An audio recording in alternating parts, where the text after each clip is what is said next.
1. I guess you could say the scary thing about this story is the mindset the person had. I was 19. I had my first job out of high school. On the books, anyway. Working at Blockbuster Video. Truth be told, it wasn't a very hard job. Honestly, the worst part of it was calling people to remind them of their late fees. We had this habitual offender. We referred to her as the Britney Spears lady. She was a woman, most likely in her early 40s, who wore enough Revlon to kill an entire lab of tester animals. Was never seen wearing anything but a tube top, and obnoxiously neon yoga pants, and she always had her hair in pigtails. God forbid her name ever came up on the list and you had to tell her she owed anything. Let me stress, if you told this woman she owed so much as a $3 late fee, she would freak as if you asked her to saw off a finger. In hindsight, 9 times out of 10, she was probably coked out of her mind. This is merely an observation, and if I'm wrong, I apologize. But I have been around cokeheads at parties, and she most certainly fit the bill. Here's where the event in question comes into play. September 11th, 2001, a day I'm sure most Americans remember. I certainly remember where I was that day. I was running a bank deposit at the local PNC. As I'm standing in line, I notice everything is dead silent around me. Did I walk into a robbery? Was somebody injured? A million scary thoughts ran through my head. The scene was surreal. It wasn't until I looked up at the TV, only to see the second tower go down. That's when I realized what was going on. I turned around with the deposit still in my hand and ran back to the store. It was only across the parking lot. I get inside and find my manager with tears streaming down her face. She's in full-on panic mode because her friend's daughter was supposed to be taking a field trip there that day. Unbeknownst to us, the bus was having problems and had broken down on Staten Island. She's on the phone with the franchise owner and he's telling her to close the store and not to worry about the deposit until the next day. She asks me to make an "in light of recent events" sign and put it up on the door. As I'm doing what she asked me, the phone rings. It's none other than Britney Spears lady. She informs us that she's stuck in Brooklyn and she has quite a few movies checked out on her account. I pull her account up and see that she has in fact over a dozen movies out. She tells us that she will not be able to get them back on time because she is stuck in New York. My manager puts her on hold and opens up the other line to call the franchise owner and explain the situation. He tells my manager to let her know that if she can get the movies back by Sunday, we would eat the late fees. Bear in mind, she would have been well over $100 in fees, considering the amount of films out on her account, and the fact that new release films had a higher late fee in our franchise. My manager picks up the phone and tells her what the franchise owner said. She agrees to this and she says she will try her hardest to get them back. The following week, I'd like to say Thursday, she brings the films back and dumps them on the counter. I get my manager and she begins to check them in. Her late fees totaled almost $200 by then. She informs the customer of the amount, and the shit hit the fan. My manager, however, was willing to cut the late fees down to what they would have been for only a 3-day period. This was not good enough. She starts yelling at the top of her lungs about how we're going to eat the fucking late fees, and then she catches herself in a lie. "I told you I was stuck in the Poconos," she says to my manager, red-faced through gritty teeth. Now, for those of you who are not familiar with American landmarks, the Poconos are a mountain range nowhere close to New York City. As a matter of fact, they're not even located in the same state. So this woman uses a national tragedy as an excuse to get out of late fees, and traps herself in her own bullshit lie. I bit my tongue so hard it practically bled. At that point in time, one of my closest friends had a cousin who was working in the second tower, and they hadn't found his body yet. Not to mention that my manager could have lost somebody that she thinks of as a daughter to this day. My manager swallows hard and tells her to leave the store. She threatens to call the cops and have her charged for being a public nuisance. Britney Spears lady attempts to berate my manager again, only to be cut off by her, myself, and the other 2 co-workers who were picking up their paychecks at the time. We had all been informed of the situation just in case she would show up while my manager was not working that shift. At that point, Britney Spears could not get a word in edgewise. She just looked at us wide-eyed like she was going to blow up any second. Instead, she turns tail and proceeds to walk out the door. As she's doing so, she attempts to knock over a $2,500 Spider-Man maquette. We were raffing off to a lucky winner. Your friendly neighborhood Spider-Man rocks back and then rocks forward, effectively headbutting her in the nose. She starts screaming about how she's going to sue the store and how she knows the franchise owner. Turns out she did know the franchise owner. She called him right away and tried to put a spin on what happened, telling him he should fire his entire crew right away. We see as she hops in her Land Rover and tears out of the parking lot, almost hitting a person in a wheelchair in the process. Luckily for us, our security system had a fairly good camera and very good audio. Within 45 minutes he shows up and proceeded to blast us as if we did something wrong. At this point, my manager had time to cool down. She took him to the back room and showed him the security tapes, so he had a clue as to what exactly happened. His response was a mixture of anger and laughter. I guess he saw what really happened with the Spider-Man maquette. He held on to that particular security tape in case she actually tried to take us to court. Thankfully, it was just an empty threat. He took down her account number and called every store in his franchise. She had been banned from every Blockbuster video in a 300-mile radius. We'd occasionally see her after that. Her, being ever so classy, would always shoot us dirty looks or yell profanity through the window at us. Coincidentally, she had been picked up on an unrelated incident that took place in the very same plaza.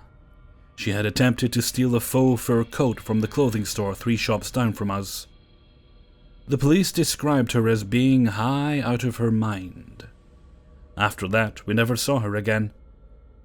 My guess is she'd been hit with a restraining order, and had been told she was no longer allowed anywhere near the plaza. So to the world's most coked up and worst Britney Spears impersonator, I would like you to know that there's a special place in hell for you. Anybody who can take something as tragic as 9/11 and try to use it as an excuse to get out of late fees ranks lower on the food chain than the maggots eating dog shit. For your sake, I hope we never meet again. 2. So in the early 90s, my dad had his first marriage, and they had my half-brother, 29 now, I'm 18. So one night my half-brother Andrew woke up crying. My dad went in to check on him. When my dad asked Andrew what was wrong, he was 3, I think, at the time. He said the man with the red eye was looking at him from the closet. So my dad looked, and of course there was nothing. So my dad thought it was a nightmare, because, you know, kids. On another night, my dad went to check on him because that's what parents do, and my dad looked into his room and saw 2 glowing red dots from the closet. And the closet was slightly open. My dad is hard as fuck. He spent his teenage years in jail and all sorts of shit. So he went to the closet and never once took his eyes off the glowing dots. And when he opened it, they just vanished. He was like, fuck that, basically. Sometime later he ended up talking to his neighbors. They were an old white couple, and they asked my dad if anything weird ever happens in the house.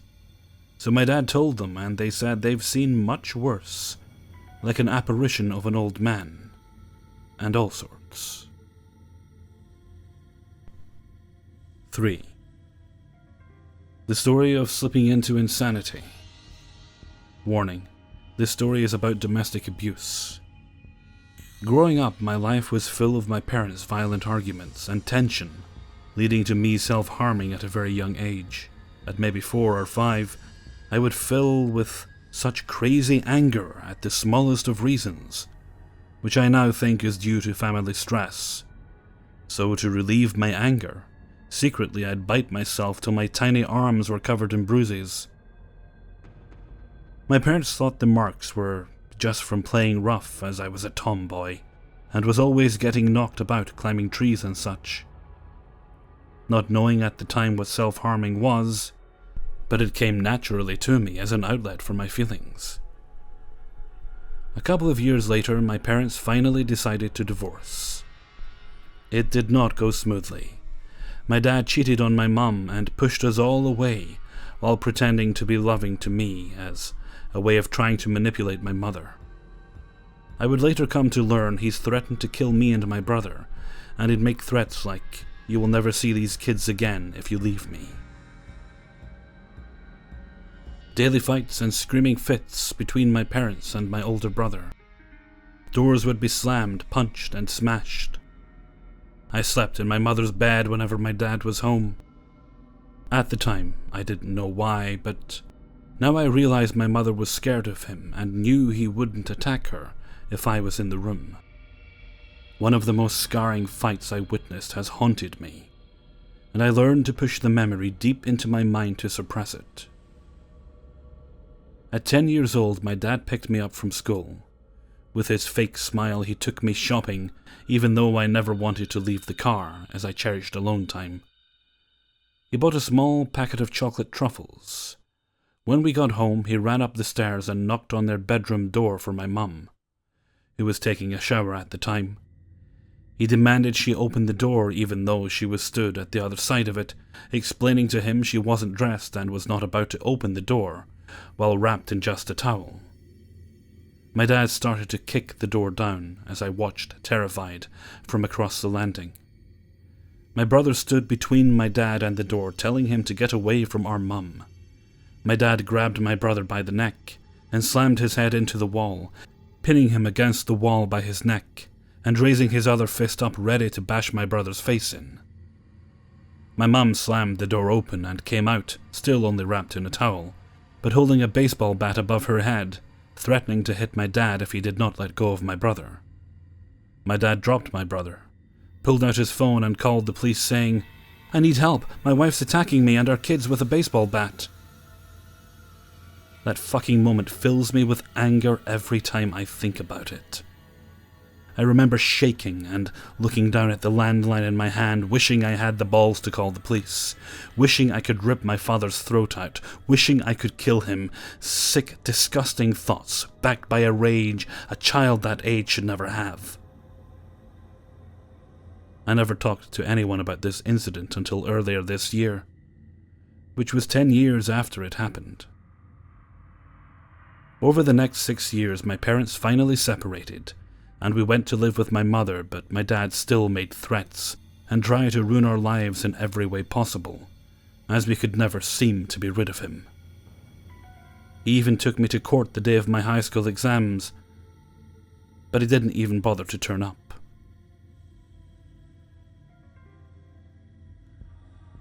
I got very violent in high school and started binge drinking at 15 to block out my feelings.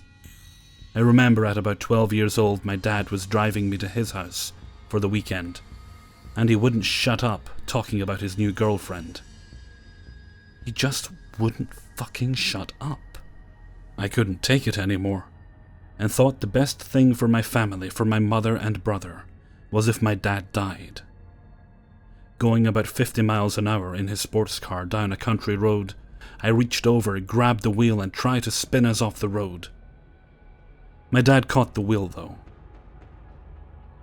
and we didn't so much as skid. I never told him why I grabbed the wheel. I just said some bollocks like I thought we were too far over on one side, and I don't know why I did that.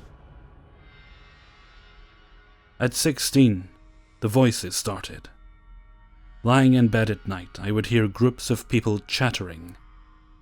But when I tried to listen, I'd hear them say, "Shh, be quiet now." And then it would go silent. I started seeing a black mist forming on the ceiling of my room.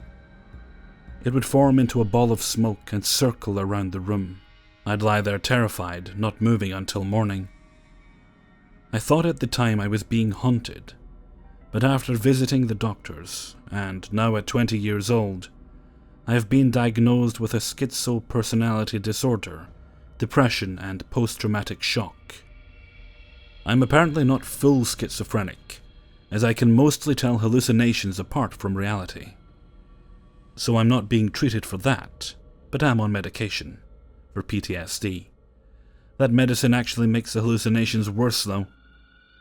The one that bothers me the most is I'm sitting alone in my house in the bath, and I start to hear knocking on the bathroom door, and heavy breathing which brings back my childhood fears and sets off my PTSD. Until I find myself having a panic attack, waiting for my boyfriend to come home and talk me down. I am now extremely violent when confronted. When me and my boyfriend have fights, I have found I have triggers like doors being banged on or shouting. I can start to feel myself losing it, and have gone into fits of rage that end in death threats. We never hurt each other, but I feel bad for snapping like that. Bless my boyfriend for understanding and dealing with me when I start having these panic attacks. At only 20, my hair is already turning silver, and I doubt I will ever have children myself, as I wouldn't want to make the same mistakes my family has, and I won't have a child growing up the way I did. I wanted to share this story, as I feel it shows the reality of children growing up in a broken home, and I wonder how many others are out there with a similar childhood to mine. I must say though, my mother did her best for me and my brother, and always put us first even if it meant she would end up in a bad way. So thank you, Mum, for having the balls to get us away from that life. 4. This story is from the autumn of 1983. I've only told it to a couple of people over the years, but after some thought, I have decided to relay it here. First of all, to set the scene, some background is required so the story makes sense. Bear with me as it all becomes relative. The village where we lived was just inside the county border, Northamptonshire, and the nearest large town, Rugby, was only 4 miles away but in another county, Warwickshire. We used that town for all our shopping, cinema trips, etc. But all our amenities, such as bin men, administration, local council, and schools, were from the county we lived in, which was all controlled from another town 16 miles away, Daventry.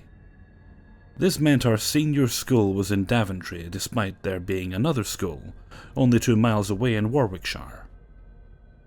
We had to make the longer journey every weekday in buses provided by our controlling local council.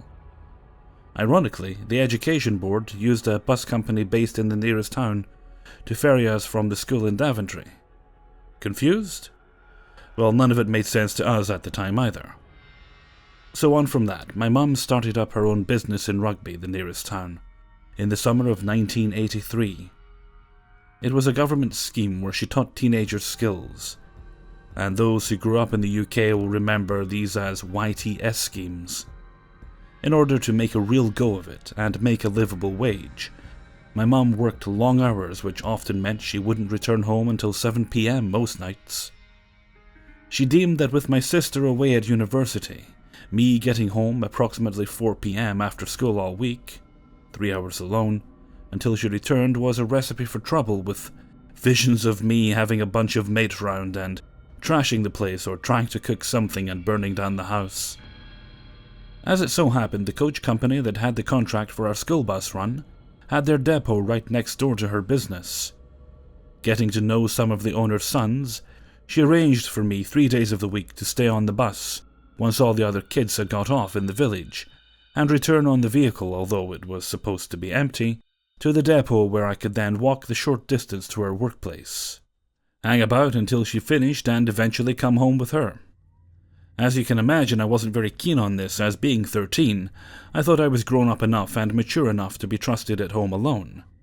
As it turned out, it wasn't too bad, as I had made some friends at the train station across the way, and hanging out with them until my mum finished work became a regular occurrence no matter what the weather. The regular bus driver on our school run was called Arnold, a chain-smoking 60-something craggy-faced guy who always wore short sleeves no matter what the weather was, and had a curious motion of moving his head. When turning to speak or looking out of the side windows on the bus, he adjusted his whole body to do so, never just turning his neck, almost as if he was constrained by some hidden injury, and should have been wearing a large medical plastic collar. For this, us school kids nicknamed him Injury Arnie. Now, Injury Arnie was a naturally nervous chap, and did not relish the idea of having to ferry me back to the depot most days, when his bus was supposed to be empty, even though his boss had squared it all up, and would insist that I A. not sit near him, B. duck down in the seats if another coach from the same company was coming the other way, C. clean up any empty sweet wrappers left behind by other kids. So I would sit halfway up the bus, usually doing my homework as quick as I could on the 10-minute journey, while poised to duck at Injury Arnie's command. And it's here that the story gets going in earnest.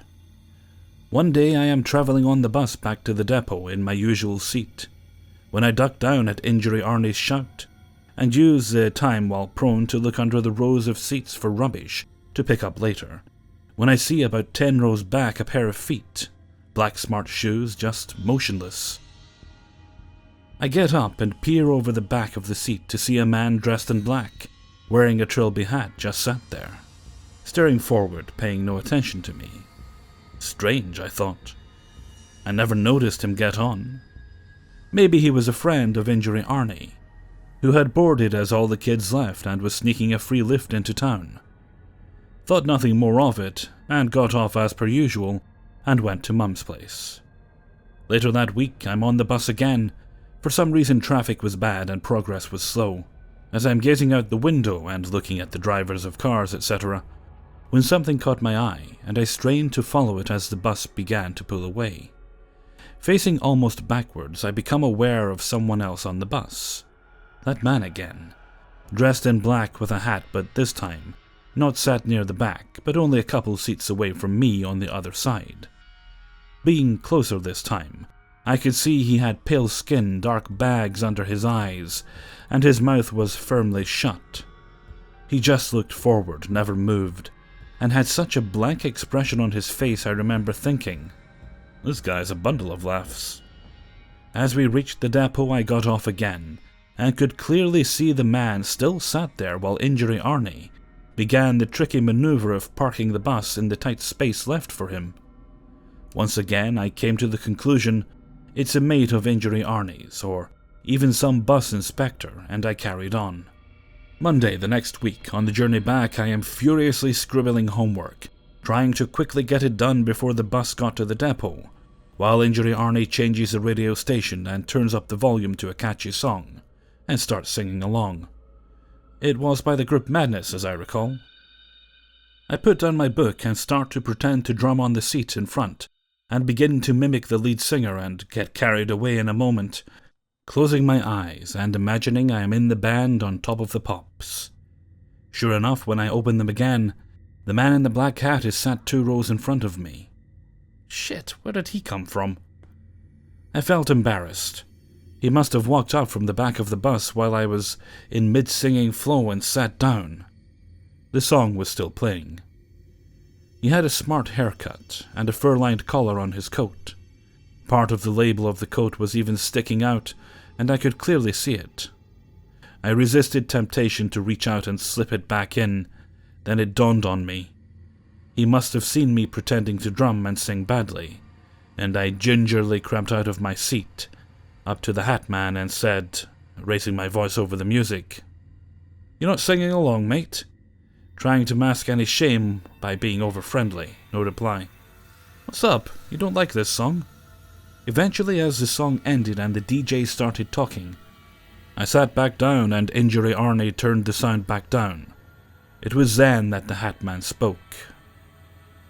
"I'm not here for you." With only half a mile till the depot, I decided not to pursue the conversation, but did think it a strange answer. I stared at the back of his head and made some childish gestures, flicked the V's most probably. I would like to say the man had a cold presence or smelt of earth or something, but he didn't. I really thought it was just a miserable old man getting a free lift into town, or a mate of Injury Arnie's who didn't want to attract attention to himself. As the bus stopped, I gathered my books and walked to the front. Arnie opens the door, I say thanks, and while on the steps I turn back and say, "Your mate's not much of a singer. See you in the morning. Double PE first lesson, so be as late as you like," and jumped off. Injury Arnie gave me a curious frown, looked up into his rear view mirror, then in his particular motion turned his whole body round while keeping his head straight, and looked back up the bus. After a couple of seconds he said, "What mate would that be?" Me thinking Arnie was being smart, and probably gave the old boy in the black hat a lift now and again, and pocketed whatever fare he was given, winked at him and replied, "Yeah, what mate, nice one," and went round to Mum's work. Next morning the school bus was late. Good old Arnie, I thought. But as it pulled up and masses of unruly kids surged on to get the best seats, I hung back, being in no rush. Through the window I could see that the driver wasn't the usual Injury Arnie, but some other younger guy. We nicknamed him Elvis, but that's another story. Anyways, we get to school. The day drags on, and we line up at the gates to get on our respective buses back to villages. Ours arrives, and again, no Injury Arnie. I ask Elvis where he is, and he said that Arnold never turned in for work this morning, and was probably off sick. Unable to get a lift into Rugby with Elvis, he didn't know about the arrangement of taking me, and plainly refused to have me on board sitting. More than my job's worth, and not insured, etc. I went to a mate's house, whose mum was more than happy to have me there. I rang my mum at work to tell her the situation, and she gave me the news that Injury Arnie never came back to work, so one of the boss's sons went round his house to check if everything was okay. It wasn't, and peering through the living room window, he could see Arnie slumped in a chair. The police were called, and Arnie has died in his favourite chair of a heart attack the night before, and had been there a good 12 hours before being found. Of course, the rest of the village kids were shocked when it was formally announced in assembly the next day, and I genuinely felt sad. The lifts into Rugby stopped, and I was allowed to be at home after school. I never did burn down the house, by the way, and our lives went on. As I got older, I came to a conclusion. The black hat man with the fur-rimmed collar, pale complexion, and dark eyes was not a mate of Injury Arnie's, but an angel or guide of some kind who had come to collect Arnie, as those above or wherever knew his time was close. Somehow I always imagined such things to be like they are in movies, proper angels, so to speak, not some grumpy old guy who I really think was surprised I could see him, thus gave me a curt answer while on the bus. My life has been periodically dotted with strange happenings, and though it took me a while to come to the guiding angel concept with our school bus driver, I am at an age now where I can truly believe it, as well as fully understanding the bureaucratic red tape nature of having to get on a bus to a school 16 miles away when there was another only 5 minutes away. 5. Warning: this story contains child abuse, violence, and animal cruelty. I'm a 29-year-old family father of 2 beautiful girls. It all started 10 years ago. I just moved from home to a small, cozy city where there is not so much crime. I just had my apartment ready, and it was late night, so I was not in the mood to cook. So I went for a walk around town to see if there were any good places to eat. I found a small restaurant where there were not so many people, as I like the atmosphere in those kind of places. Half past my dinner there, came a big black car that parked in front of the restaurant. Out of it came a beautiful girl of 17 and a man of 25 years. The man almost ran into the restaurant while the girl came in peacefully. When she walked in, she passed my table, and our eyes met immediately. The smile she sent me could have melted a snowman on the spot. But the moment soon disappeared when the man suddenly came back and almost pulled her out of the restaurant again as he shouted at her.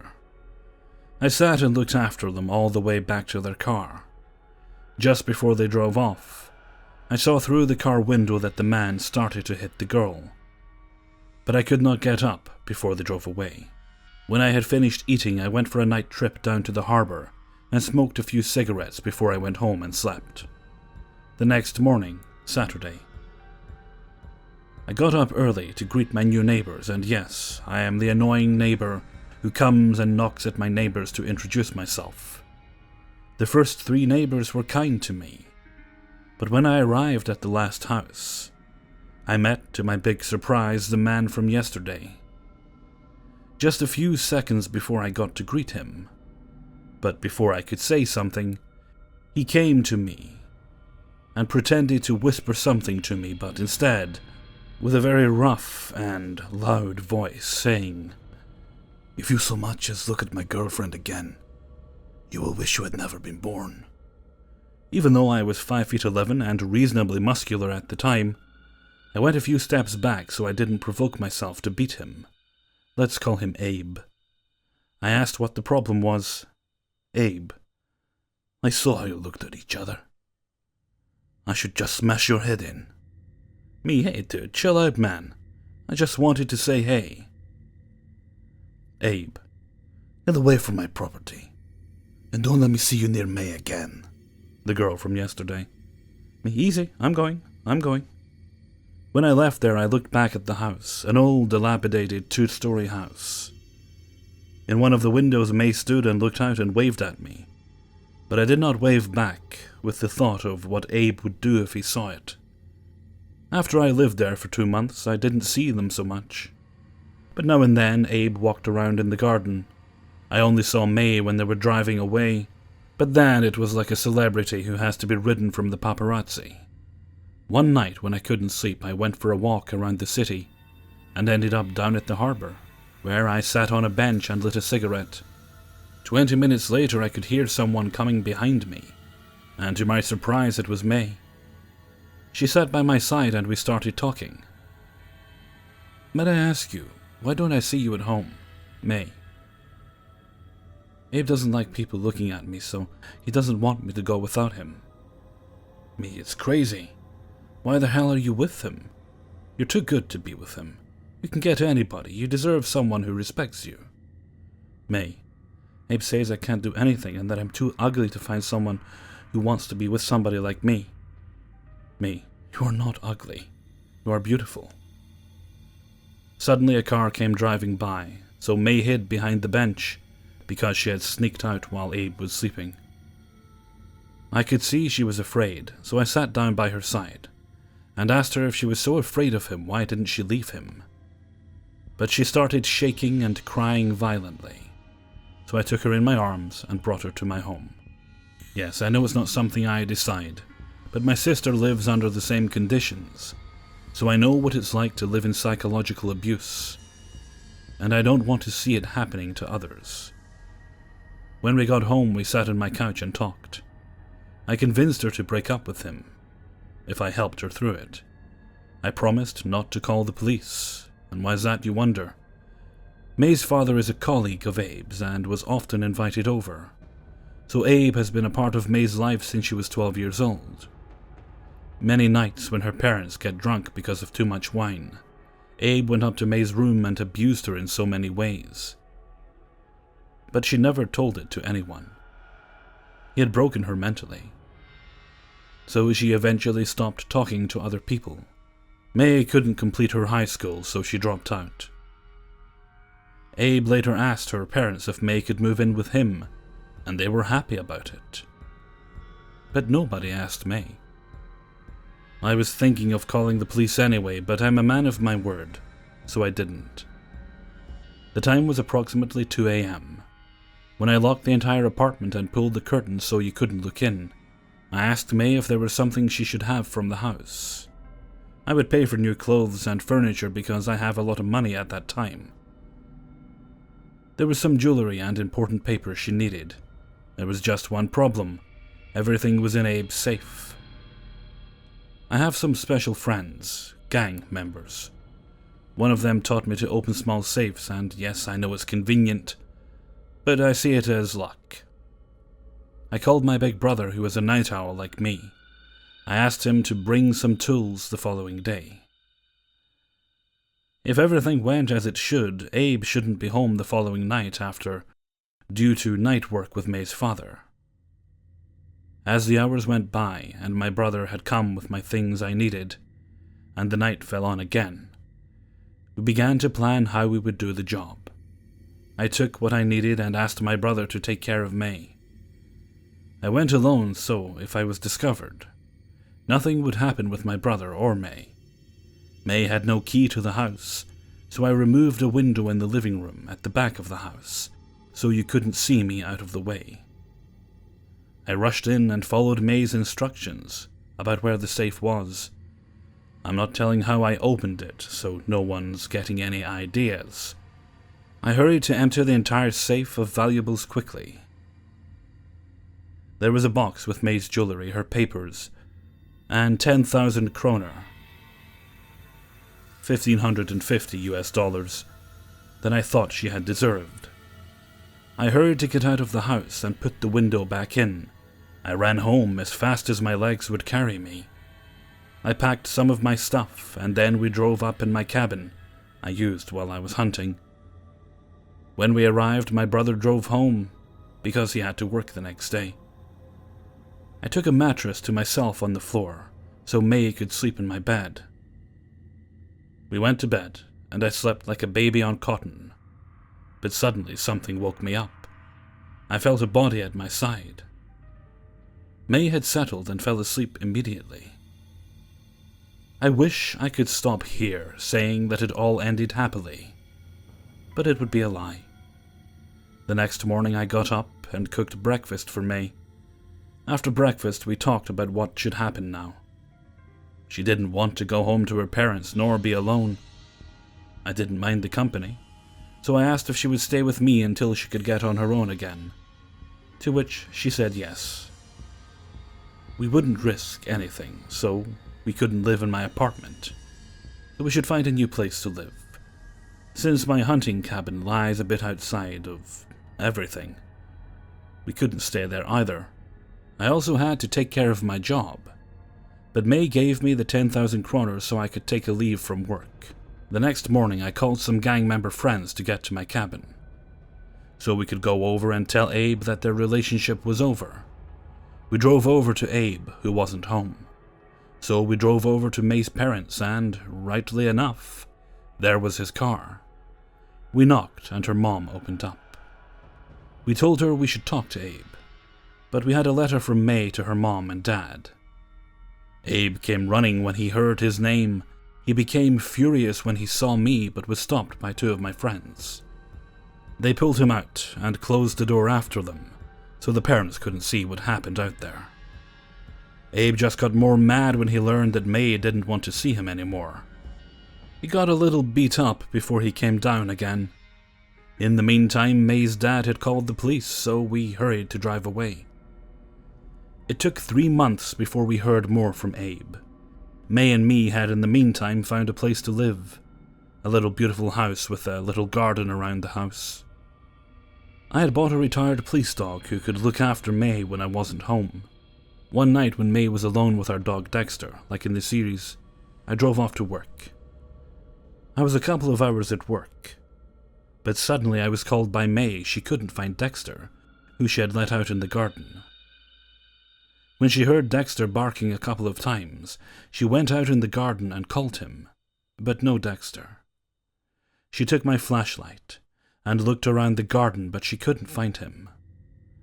I asked her to go in and lock the house and go into my office, which is the safest place in the house.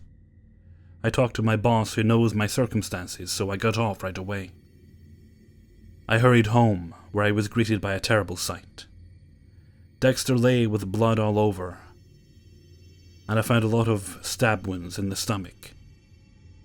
But to my biggest horror, Dexter was missing his head, and it was not anywhere to be found.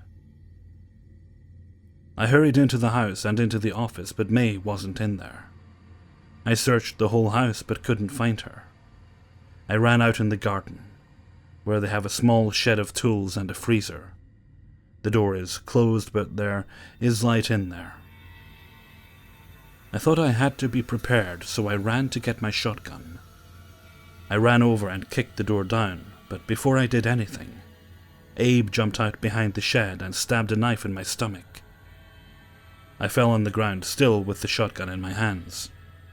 But I just managed to press twice and shoot him in the shoulder and left leg. He quickly dropped on the ground. So I thought one moment that I had killed him. I get on my feet again, and I manage to get into the shed where May is on the floor, tied but alive.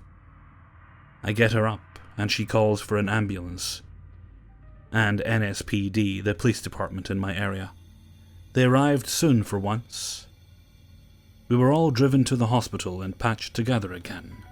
Abe survived, but only got 4 years in jail because he hadn't done anything seriously, according to the police.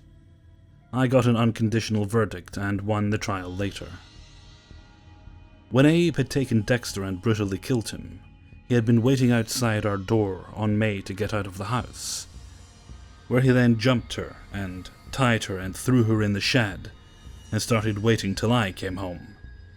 We were told that Abe would have killed May when he had taken care of me. Dexter's head was found in our freezer. When Abe realized it would be a short amount of time before he was back in prison, he had stole a car, robbed a shop, and drove into a school in the stolen car. So Abe, let's not meet, as she said to me, if you so much as look at my girlfriend now, you'll wish you had never been born. Hey everybody, Hellfreezer here, and thank you very much for listening to 5 True Scary Subscriber Stories, episode 52. Thank you very much to everybody who sent stories in for use in this video. If you have a story yourself, then please send it over to kingofthecities@gmail.com. Link is in the description at every video. I moved it nearer the top now, so it should be hopefully a bit easier to find. I used to have it down at the bottom, which was a stupid place to put it. But I learn, eventually. Takes me a while sometimes, but I learn eventually. Okay, I'm going to cut the outro a bit short right now, because somebody's cutting their grass, and certainly don't begrudge them cutting the grass. I need to do my own, to be perfectly honest with you. And so, while they're quiet, which they aren't right now, but they will be in a minute or so, I want to try and get my next videos recording in during the quiet moments. Otherwise, I'll be at it all night. So I'm going to head off for now. So until next time, thank you very much for listening, and take very good care of yourselves.